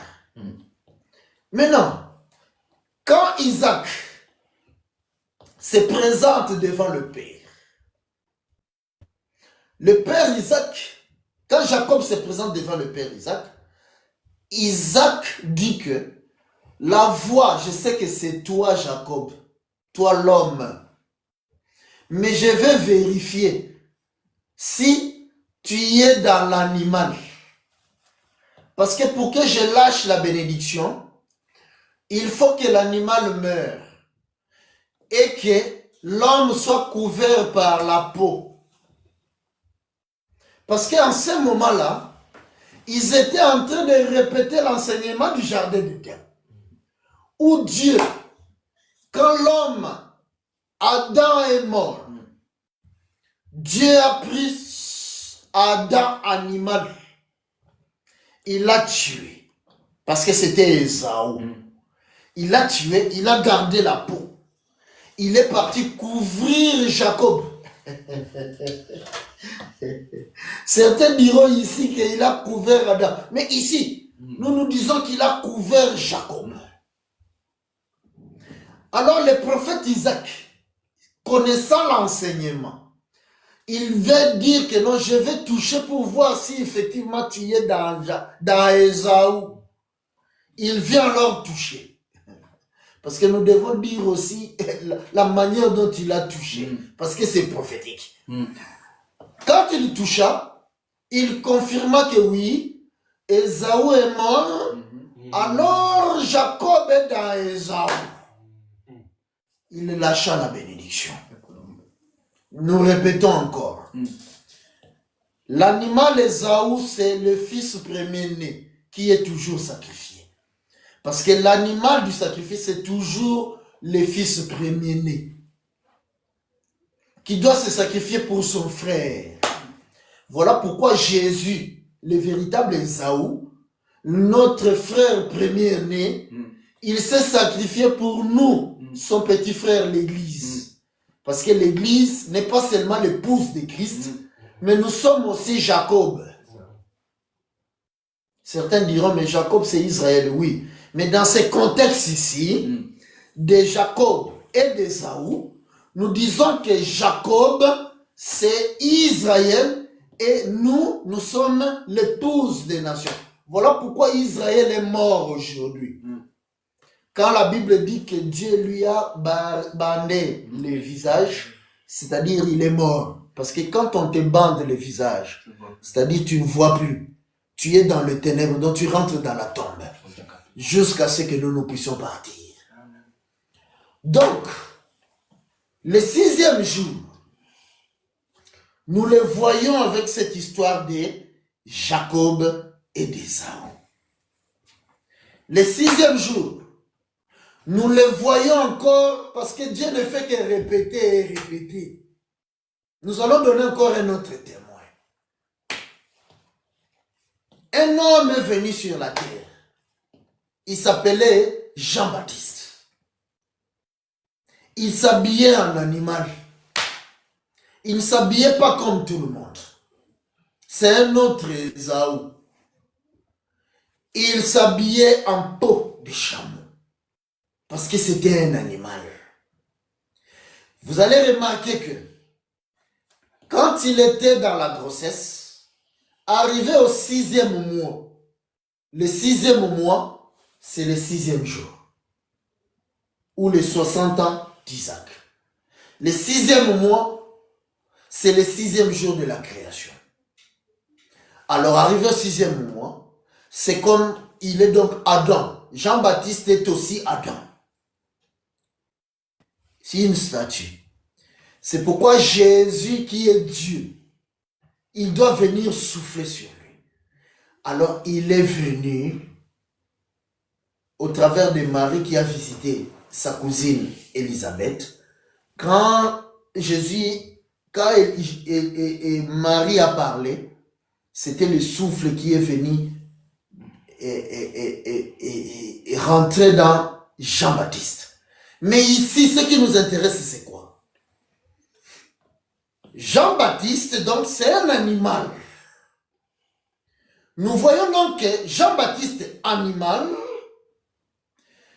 mais c'est lui qui est venu là, Jésus, il était un homme. Dieu répète donc ce qu'il fait ici. Donc, nous pouvons dire que Jean-Baptiste, au 6e mois de la grossesse, c'est aussi Ésaü. Et Jésus qui est venu, c'est Jacob.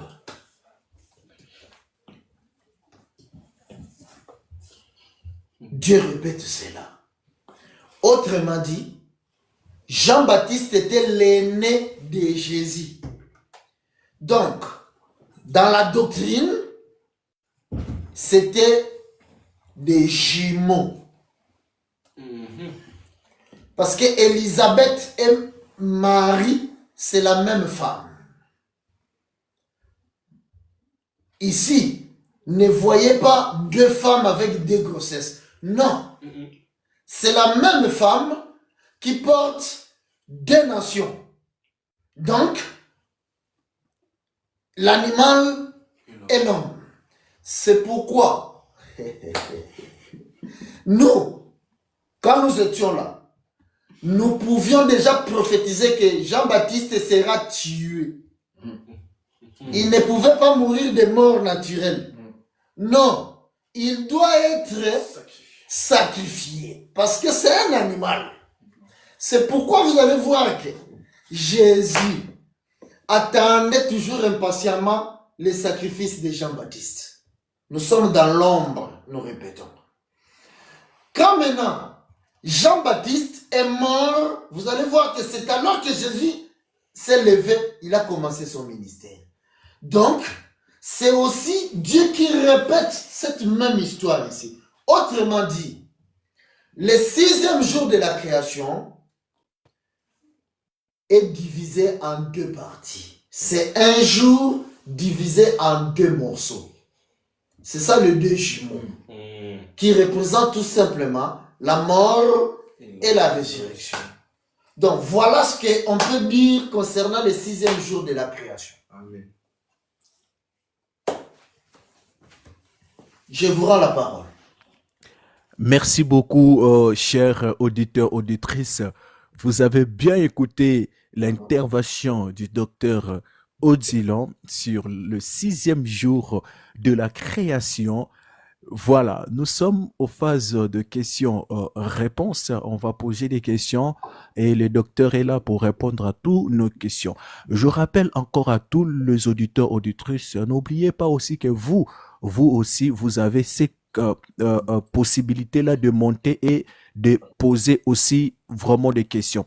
Je rappelle à tous les auditeurs, auditrices que nous sommes dans l'émission La Rencontre des Aigles. L'émission La Rencontre des Aigles, on vous présente chaque samedi les enseignements bibliques à travers de ministres de Dieu et des servants de Dieu. Voilà. Donc, chaque samedi, venez écouter les enseignements bibliques profonds. Ce soir, nous sommes avec le docteur Odilon. Avec le docteur Odilon, c'est le docteur de l'ensemble de sang. Donc, Voilà. abonnez-vous aussi massivement. On est plus de 80, on est plus de 105. On est plus de 105. Je demande à tous les auditeurs, s'il vous plaît, abonnez-vous. Abonnez-vous pour ne pas manquer encore les enseignements. Abonnez-vous chez le docteur Odilon. Abonnez-vous aussi dans notre page, l'émission La Rencontre des Aigles. Docteur Odilon, on revient vers vous. Vous avez dit que Ésaü, lui, c'est le fils aîné. Lui étant que le fils aîné, c'est lui qui est le sacrifice. C'est lui qui va mourir. Bon, je pense qu'il y a une continuité. Si Ésaü étant que le fils aîné, c'est lui qui est le sacrifice. Mais comment lui qui s'est sacrifié, mais c'est lui qui venait encore vers le Père et qui réclamait encore la bénédiction, entre-temps c'est lui qui est mort. Est-ce qu'il y a une explication par rapport à ça? Parce que s'il n'y a pas l'explication, c'est-à-dire la révélation est aussi compliquée. Parce que le fils qui est mort, mais on voit encore le fils qui retourne encore vers le Père, et lui aussi, il réclame un peu la bénédiction. Essayez un peu nous répondre un peu à ces questions. Qu'est-ce que vous pouvez nous révéler par rapport au fils qui est mort et Jacob a eu la bénédiction. Et vous avez dit aussi que Jacques est le fils aîné qui s'incarnait, ou le fils aîné qui est maintenant à Jacob, et le père va toucher. Voilà. Maintenant, nous voulons savoir, quand Ésaü retournait encore vers le père, il réclamait. Là-bas, il y a quoi encore ces mouvements-là? On vous écoute, docteur. Il faut savoir une chose. Justement, Dieu fait tout avec un but. Tu vas voir que le père lui dit que je n'ai plus de bénédiction, il n'y en a qu'une. Au fait, le but, c'est celui-là. De montrer que la bénédiction, il n'y en a qu'une. La vie éternelle, il n'y en a qu'une. Il n'y a pas d'autre façon d'être sauvé. Non. Il n'y a qu'un seul chemin. Parce que la bénédiction, là, c'est ça le chemin. Donc, c'est un scénario que Dieu fait là pour nous montrer que non, il y a la bénédiction, il n'y en a qu'un. Mais vous allez remarquer une chose importante. Ésaü a été béni. Matériellement, Ésaü avait aussi remarqué que quand son frère veut lui offrir, il dit que non, moi, Dieu m'a béni, j'ai aussi beaucoup, beaucoup. Pour montrer toujours que c'est toujours cette même personne. Mais une chose importante ici, ça c'est pour les aigles. Jacob dira que Dieu, quand il fuit son frère, il dit que si tu me bénis, tu fais réussir mon voyage, à mon retour, je te donnerai la dîme. Il a fait le voyage, son voyage a réussi. Quand il revenait, il a donné la dîme. Mais il a donné la dîme à qui? Parce que la dîme, on la donne à celui qui s'est sacrifié pour toi. Nous donnons la dîme à Jésus parce que Jésus s'est sacrifié pour nous. Jacob, c'est son frère Ésaü qui s'est sacrifié pour lui. C'est pourquoi il lui a donné la dîme. C'est ça. Ici, c'est la cime des arbres. Les hirondelles n'ont pas accès ici, ni les moineaux. Parce que les hirondelles, ils vont lire seulement les présents qu'il a donné de présents. Pas nous. Les aigles, nous voyons la dîme, c'est-à-dire l'accomplissement de la promesse qu'il avait faite. C'est pourquoi il appelle Ésaü mon Seigneur. Mais il fallait qu'Ésaü lui dise non, non, non, non, non, non. Le Seigneur, c'est seulement Dieu. Ésaü a accepté et la dîme et la gloire, l'adoration.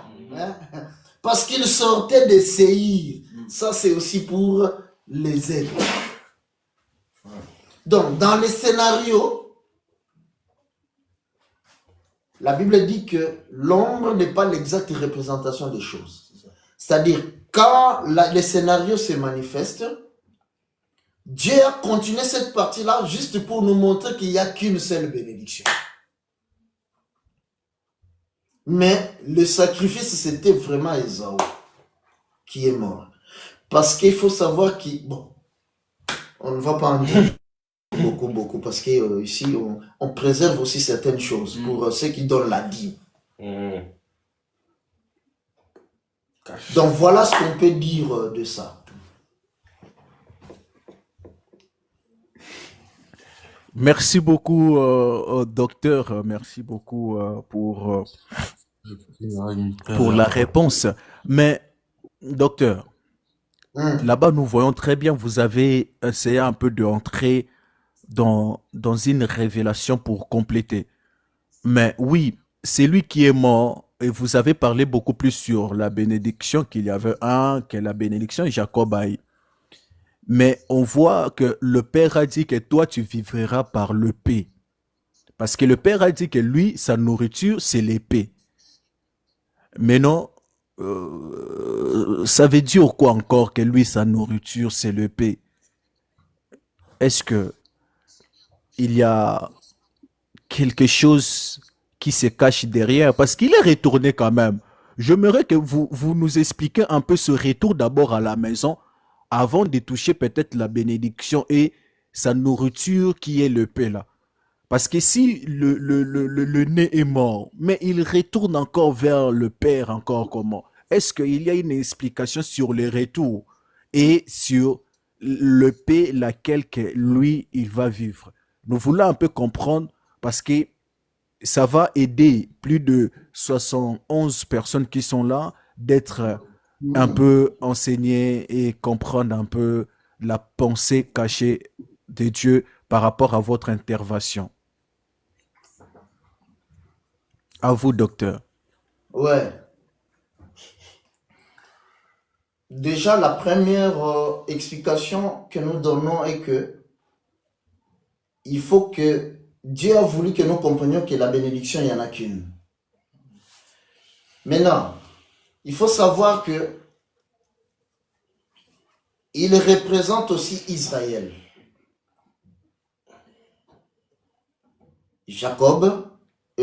Ésaü, l'aîné, représente aussi Israël. Mais aujourd'hui, c'est-à-dire que l'autre, en ce moment-là, représente l'épouse. Jacob représente l'épouse en ce moment-là. L'épouse qui a la double bénédiction. Parce que quand il a été béni, il a reçu la graisse de la terre, il a reçu aussi la rosée du ciel. Mais tu verras que Ésaü, par la suite, il n'avait reçu que la bénédiction matérielle. Donc, quand il typifie Israël, l'argent de ce monde ici est entre les mains des Juifs. C'est la bénédiction matérielle. Mais il faut comprendre aussi que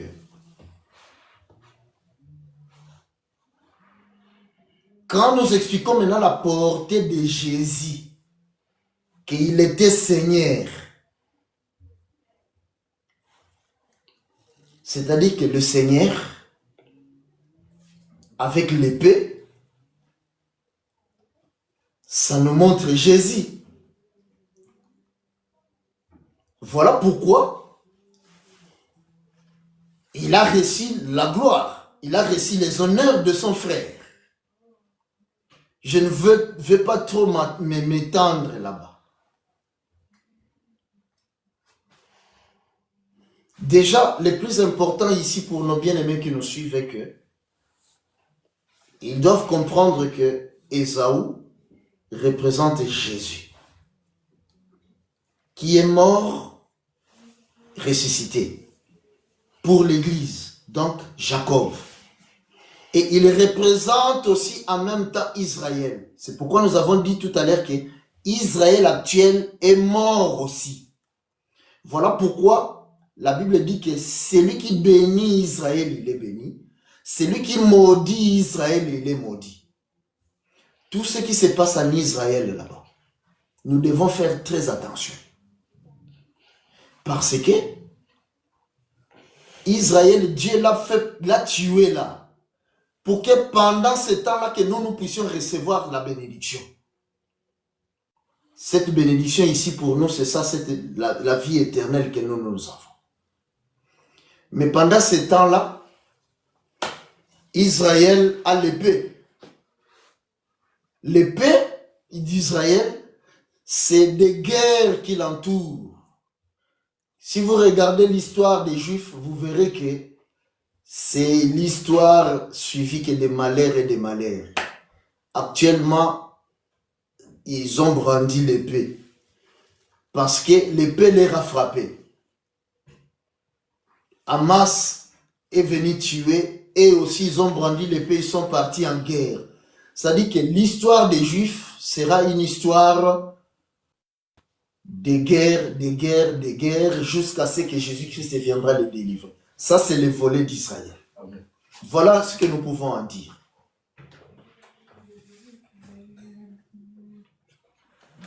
Merci beaucoup, docteur. Je rappelle à tous les chers auditeurs, auditrices, que nous sommes aux phases questions et réponses. Préparez-vous pour monter et pour poser aussi des questions. Nous, on va poser certaines questions pour laisser plus l'espace à vous de démonter et à vous de poser beaucoup plus de questions parce que nous voulons vraiment que les auditeurs, les gens qui viennent dans l'émission La Rencontre des Aigles soient beaucoup plus dans la joie. Voilà, quand vous êtes dans la joie, nous aussi nous sommes dans la joie et votre joie, c'est aussi notre joie. Et pour que vous soyez dans la joie, il faut que vous montez quand même pour poser aussi vos questions. C'est vraiment important. Donc voilà, c'est important. Et préparez-vous pour envoyer déjà même vos demandes parce que bientôt là, on va vous laisser monter. Voilà. Docteur Odilon, dans la création, nous sommes au 6e jour. Au 6e jour, la Bible dit, c'est le jour que Dieu a créé l'homme. Vous avez parlé déjà beaucoup de choses, voilà. Mais, il y a une question qui est là. Au 6e jour, on voit la Bible dit, Dieu a commencé, Dieu a créé l'homme.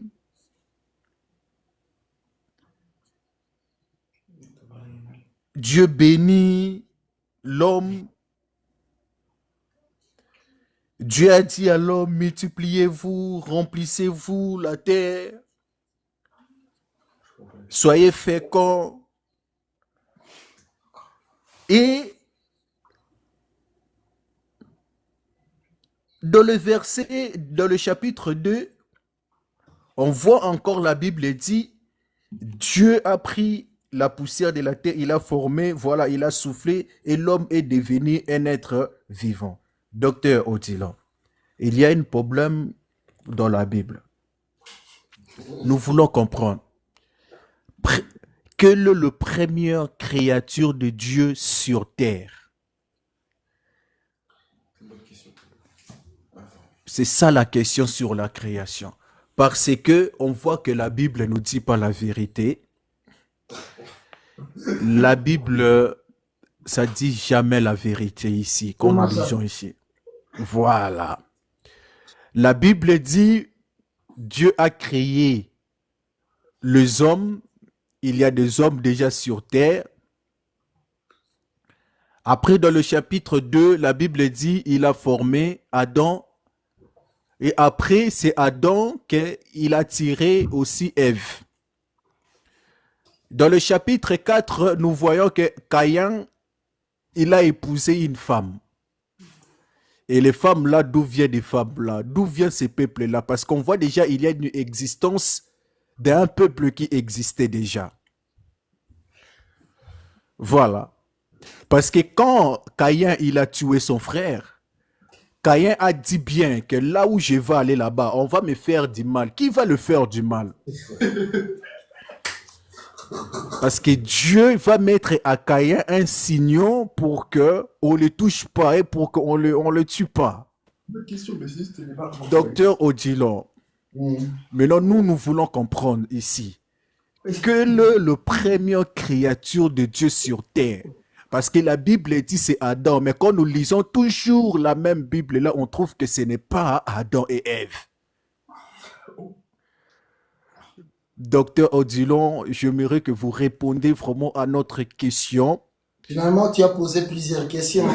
Oui, voilà, nous voulons vraiment que vous répondiez vraiment à nos questions là. Voilà. Adam, on voit, la Bible dit, il a soufflé, l'homme est devenu un être vivant. Mais dans le chapitre 1, nous voyons là-bas que déjà la création, il a donné même l'ordre, multipliez-vous la terre, faisons venir tout ça. L'homme déjà soit fécond. On voit la fécondation, on voit déjà l'homme, il a commencé à multiplier la terre. Il y avait déjà un peuple qui existait déjà. Dans le chapitre 2, former encore l'homme. On voit Abel et Adam et Ève. On voit Adam et Ève, la Bible dit dans le chapitre 4, Adam a connu sa femme Ève. a eu des enfants, Abel et Caïn. Là, c'est ce que la Bible nous dit. Mais en continuant encore, on voit la Bible nous dit que lorsque Caïn a tué son frère, Dieu, protège-moi, parce qu'il y a les gens là-bas devant, on va me tuer. Docteur, écoutez-nous, nous voulons vraiment comprendre un peu les Écritures là, expliquez-nous bien, vraiment, parce que là, ce soir, nous t'attendons juste au 6e jour, parce qu'aujourd'hui, au 6e jour, là, c'est mort, hein. Donc, je profite déjà à dire à tous les auditeurs, auditrices, vous êtes dans l'émission La Rencontre des Aigles. Ce soir, nous sommes avec le docteur Odilon, Oui. Nous parlons sur le 6e jour de la création. Le 6e jour de la création, c'est la création de l'homme. D'accord. Docteur, je pense que vous avez bien compris notre souci, parce que c'est un souci de tous les auditeurs qui sont ici. On vous Nous laisse la allons lire parole. Genèse chapitre 3e, verset 20. Genèse chapitre 3, verset 20. La Bible dit ceci. Adam donna à sa femme le nom d'Ève, car elle a été la mère de tous les vivants. La Bible dit que Ève est la mère de tous les vivants. Donc, l'Écriture dit aussi que nous tous, nous sommes ici d'un seul homme, Adam, et nous avons le même sang. Maintenant, où Dieu est menteur, quand il nous dit que tous les hommes sont sortis d'Ève et d'Adam, nous croyons à ce qui est écrit. Nous croyons que toutes les femmes sont sorties d'Ève, tous les hommes sont sortis d'Ève. Autrement dit, Caïn, la femme qu'il a épousée, c'était sa propre sœur. Parce que cette femme-là ne pouvait pas tomber du ciel. Elle est sortie d'Ève.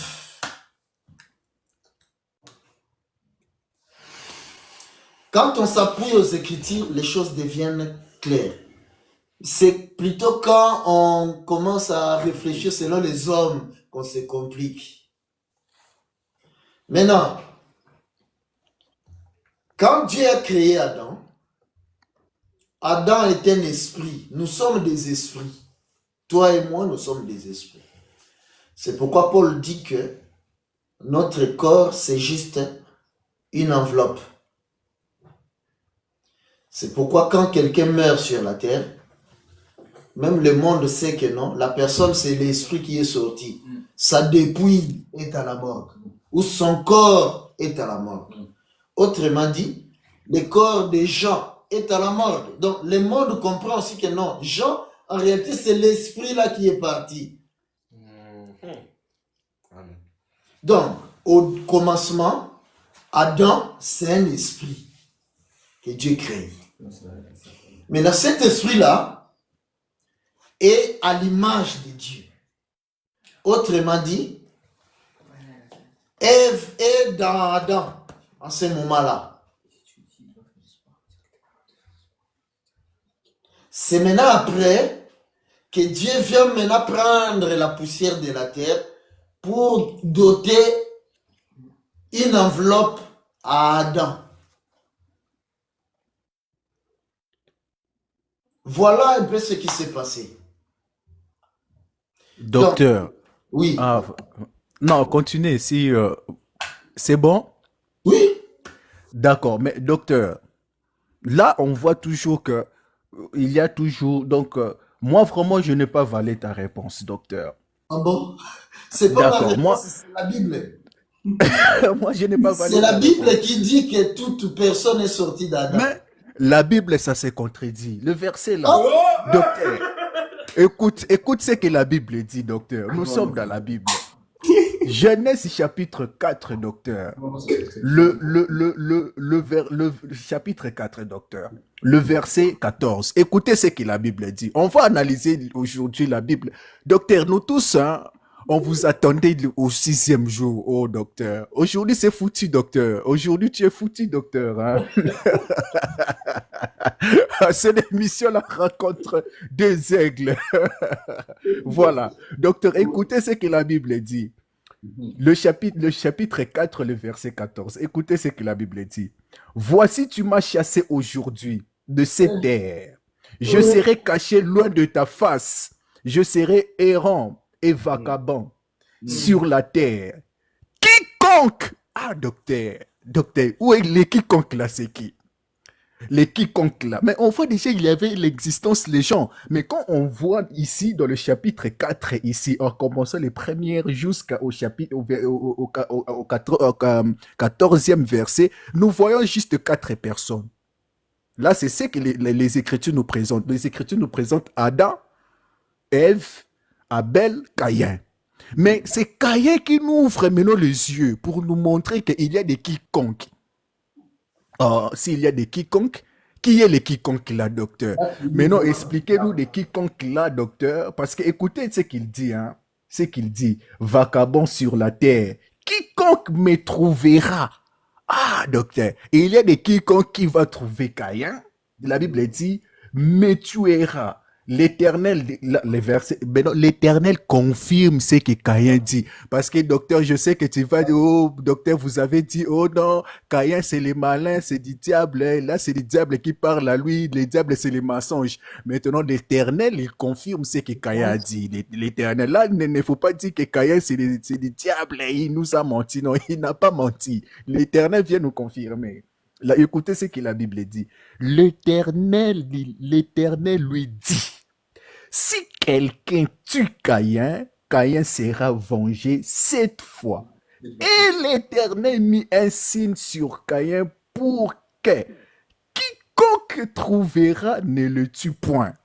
Ah, chers auditeurs, auditrices, l'émission La rencontre des aigles est devenir intéressant. On attendait le docteur de voler partout, le premier jour, tout ça. Aujourd'hui, là, c'est aujourd'hui. Donc, partagez et tapotez l'émission La rencontre des aigles parce que c'est aujourd'hui que ça devient intéressant. On vous laisse la parole, docteur Odilo. Mais n'oubliez pas, s'il vous plaît, vous tapotez pas. S'il vous plaît, abonnez-vous même chez le docteur Odilo. Vous abonnez pas. Au juste, vraiment. Ah, chers auditeurs, auditrices, abonnez-vous.